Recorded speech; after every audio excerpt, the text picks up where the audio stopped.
Daniel 5, 1 through 16. Devotional focus verse.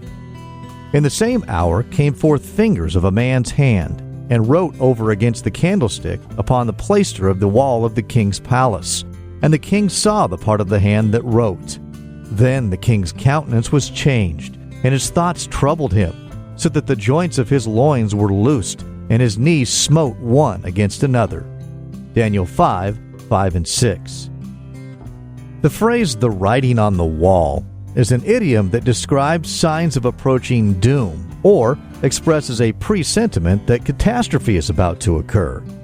Often the phrase indicates a person's ability or inability to recognize that calamity is approaching. For example, it might be said, the corporation was bleeding money, and when the CEO's assistant saw the writing on the wall, she started to look for another job. Many who use that phrase may not know that it has a biblical origin. It has its roots in our text for today, the account of an event that took place thousands of years ago in the ancient land of Babylon. As Belshazzar, king of that doomed world power, was indulging in drunken revelry and debasing sacred Jewish temple vessels by using them as wine goblets, a hand appeared and wrote the words, "Mene, Mene, Tekel, Upharsin," on the palace wall. Our focus verses describe the terror that gripped the king at this astonishing event. The joints of his loins were loosed, and his knees smote one against another. Although the writing on the wall consisted of only 3 words in Aramaic, a language understood by the Babylonians, the king's pagan astrologers and soothsayers were unable to explain the phrase's prophetic meaning. Their inability troubled the king further. Perhaps he sensed that the mysterious communications had some connection with his flagrantly blasphemous actions, or the fact that the Persian armies were encamped around his city. The queen came into the banquet hall and urged Belshazzar to seek an interpretation from the elderly Daniel, stating that he was a man in whom is the spirit of the holy gods, and asserting that knowledge and understanding, interpreting of dreams, and showing of hard sentences and dissolving of doubts were found in the same Daniel. A reference to that is found in verses 11 and 12.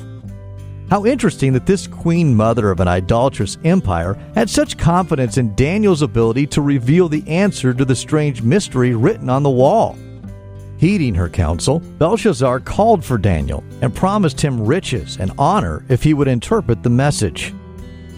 Too often world leaders today, like Belshazzar, demonstrate reckless disregard for God and even outright rejection of His word and His people. However, God is still in control. He's sovereign, and He's well able to intervene, at times even in dramatic ways, to bring about His purposes. Background information. Today's passage covers Belshazzar's feast, the appearance of the writing on the wall, the failure of the king's wise men to interpret the message, and Daniel's summons before the king at the recommendation of the queen. While Nebuchadnezzar is referred to in several places in this text as the father of Belshazzar, in that era and culture, the term father could denote a variety of relationships. Belshazzar would have known about Nebuchadnezzar's humbling by God, for no more than 25 years had elapsed since that event. Nebuchadnezzar's son, Avil-Merodach, followed him, ruling for 2 years. Next on the throne was Neriglissar, who was in power for 4 years, and then Lambashi-Marduk, reigning less than 1 year, and then Belshazzar's father, Nabonidus, who ruled for 17 years. During part of Nabonidus' rule, Belshazzar co-reigned with him, and at the time of today's text, Belshazzar was regent of the city of Babylon. According to historical records, he was known for his reckless extravagance and cruelty. He appears and disappears from biblical history in this one chapter. The events in this chapter took place in 539 BC. At the time, Babylon was under siege by the Persian army. While the territories around Babylon had fallen one by one into the hands of the combined forces of the Medes and Persians, Belshazzar seemingly felt the city was fortified enough to withstand an assault of any kind. Archaeologists have found that the city had provisions to supply the populace for 20 years and an inexhaustible water supply, so likely the king felt secure. It was possibly to demonstrate his disdain for the threat of the surrounding armies that Belshazzar hosted the great feast for 1,000 of his lords. See verse 1. Archaeologists have discovered the ruins of Nebuchadnezzar's palace, which included a large throne room 56 feet wide and 173 feet long. Likely, this was the scene of the banquet described in today's text. In the course of the feast, Belshazzar followed a reckless and profane impulse and ordered that the sacred vessels of the Jerusalem temple, plundered by Nebuchadnezzar 50 years earlier, be brought for use at his banquet. This sacrilegious act was accompanied by drunkenness, debauchery, and idolatry, as the guests of the feast praised the gods of gold and of silver, of brass, of iron, of wood, and of stone, written about in verse 4. The queen referred to in verse 10 was not Belshazzar's wife, as his wives were already present at the banquet. We see that in verse 3. Historians feel this likely was the queen mother, Nitocris.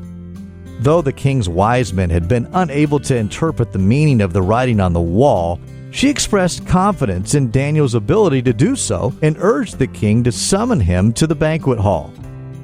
Conclusion: disrespect and defiance of God by those in positions of worldly power and influence are noted by God and will ultimately be judged by Him. Daniel. Chapter 5. Belshazzar the king made a great feast to 1,000 of his lords, and drank wine before the 1,000. Belshazzar, whiles he tasted the wine, commanded to bring the golden and silver vessels which his father Nebuchadnezzar had taken out of the temple which was in Jerusalem, that the king, and his princes, his wives, and his concubines, might drink therein. Then they brought the golden vessels that were taken out of the temple of the house of God which was at Jerusalem, and the king, and his princes, his wives, and his concubines, drank in them. They drank wine, and praised the gods of gold, and of silver, of brass, of iron, of wood, and of stone. In the same hour came forth fingers of a man's hand, and wrote over against the candlestick upon the plaister of the wall of the king's palace, and the king saw the part of the hand that wrote. Then the king's countenance was changed, and his thoughts troubled him, so that the joints of his loins were loosed, and his knees smote one against another. The king cried aloud to bring in the astrologers, the Chaldeans, and the soothsayers. And the king spake, and said to the wise men of Babylon, Whosoever shall read this writing, and show me the interpretation thereof, shall be clothed with scarlet, and have a chain of gold about his neck, and shall be the third ruler in the kingdom. Then came in all the king's wise men, but they could not read the writing, nor make known to the king the interpretation thereof. Then was King Belshazzar greatly troubled, and his countenance was changed in him, and his lords were astonied. Now the queen by reason of the words of the king and his lords came into the banquet house, and the queen spake and said, O king, live for ever, let not thy thoughts trouble thee, nor let thy countenance be changed. There is a man in thy kingdom, in whom is the spirit of the holy gods, and in the days of thy father light and understanding and wisdom, like the wisdom of the gods, was found in him, whom the king Nebuchadnezzar thy father, the king, I say, thy father, made master of the magicians, astrologers, Chaldeans, and soothsayers. For as much as an excellent spirit, and knowledge, and understanding, interpreting of dreams, and showing of hard sentences, and dissolving of doubts, were found in the same Daniel, whom the king named Belteshazzar, now let Daniel be called, and he will show the interpretation. Then was Daniel brought in before the king. And the king spake and said unto Daniel, Art thou that Daniel, which art of the children of the captivity of Judah, whom the king my father brought out of Jewry? I have even heard of thee, that the spirit of the gods is in thee, and that light and understanding and excellent wisdom is found in thee. And now the wise men, the astrologers, have been brought in before me, that they should read this writing, and make known unto me the interpretation thereof, but they could not show the interpretation of the thing. And I have heard of thee, that thou canst make interpretations, and dissolve doubts. Now if thou canst read the writing, and make known to me the interpretation thereof, thou shalt be clothed with scarlet, and have a chain of gold about thy neck, and shalt be the third ruler in the kingdom.